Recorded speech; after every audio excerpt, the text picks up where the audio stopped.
Right, this is part 2. So we got up to, we did our frills. So we were going to just put some water on the back there. And what we want to do is we just want to place it on the dome, but we can leave a little bit underneath.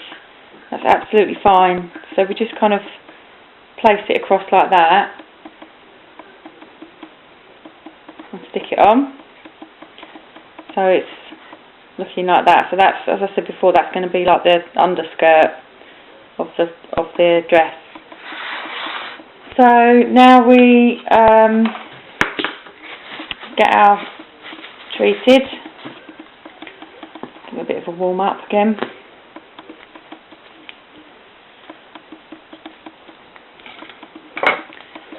So now we're going to roll this out. We're going to, big enough so that we can cut out our circle on it.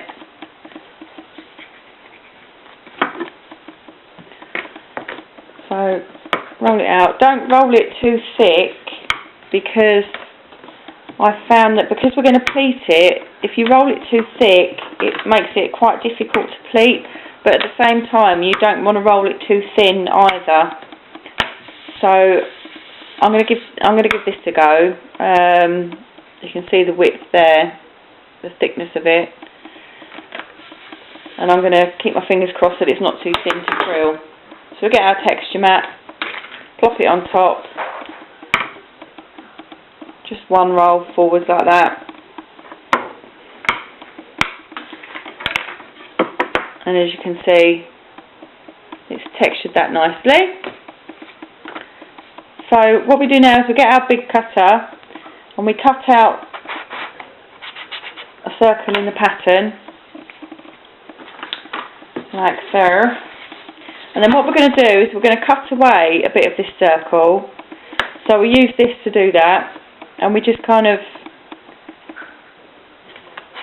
cut away a little bit so that it's like that.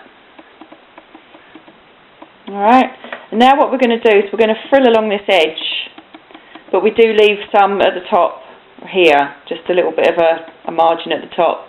So to make sure I keep the margin, what I found is useful is if I just make a little notch there and a little notch there, that gives me little markers to work on, and it keeps me within those borders. So now I'm going to frill all the way around from where I've marked it earlier, just a little bit around the edge.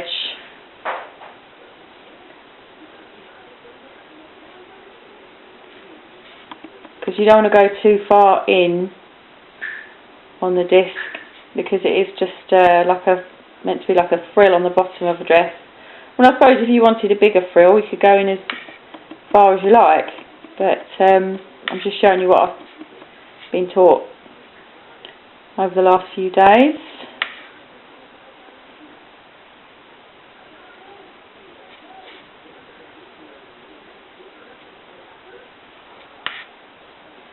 Nearly there.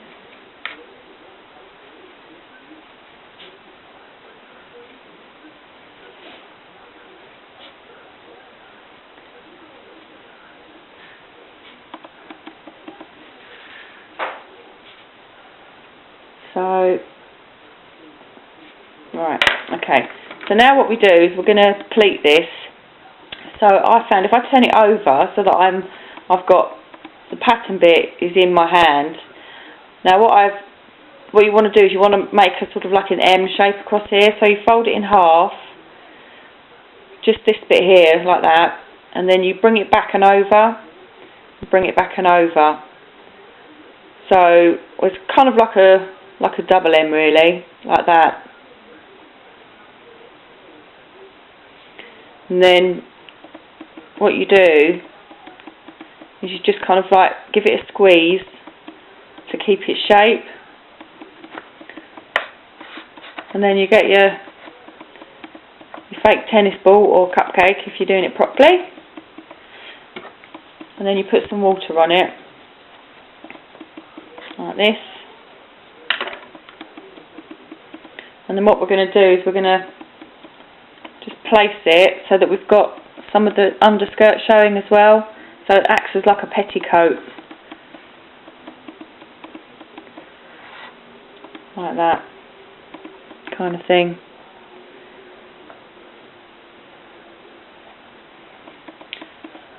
And then you stick that on, just press it down gently.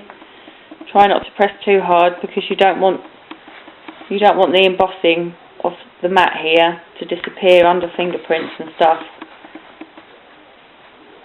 So around the back you've got this gap here. Ooh, it's moving around all over the place because it's on a tennis ball, but I'm sure you can get the idea. Ooh, would help if it's straight, wouldn't it? There you go. So now to put the heart on, I'm going to use one of these simply because it's hard and I've had it drying for a couple of days. It's for something else that I'm doing, but you'll get the idea because obviously this is the one we made earlier, but as you can see it's still really bendy and it will just possibly sag. So I might make the impression with this and stick that in and see what it looks like. So you need to kind of have a kind of like stick it in around about here. So you press it in like that, and then it probably helps to kind of make an indentation across the back here so that you've got a bit more leverage like that. So it will look like that. I hope you can see that, Kelly. So what I'm going to do is I'm going to swap it. So you'd wet that with your bit of water and pop that in. So it looks like this. Because you want to try and keep a bit of pleating down the front if you can. And then the fun part with the balls is you might want to use a bit of glue because depending on the sort of balls you're going to use, you might find that they won't stick. If they're just kind of like the sugar balls, they won't stick just to the fondant. So you might need to use a bit of glue. So, and then you just make a little collar with the balls, like a pearl necklace type thing. Oh, there they are, escaping already.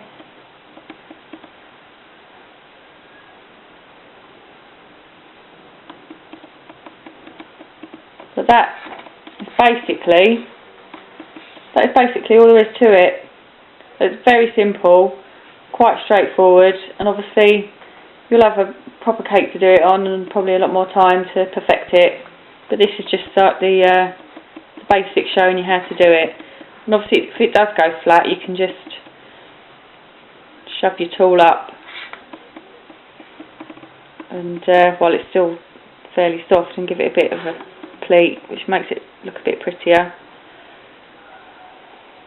You could probably, with this top part here, you could probably get away with using just part treated fondant,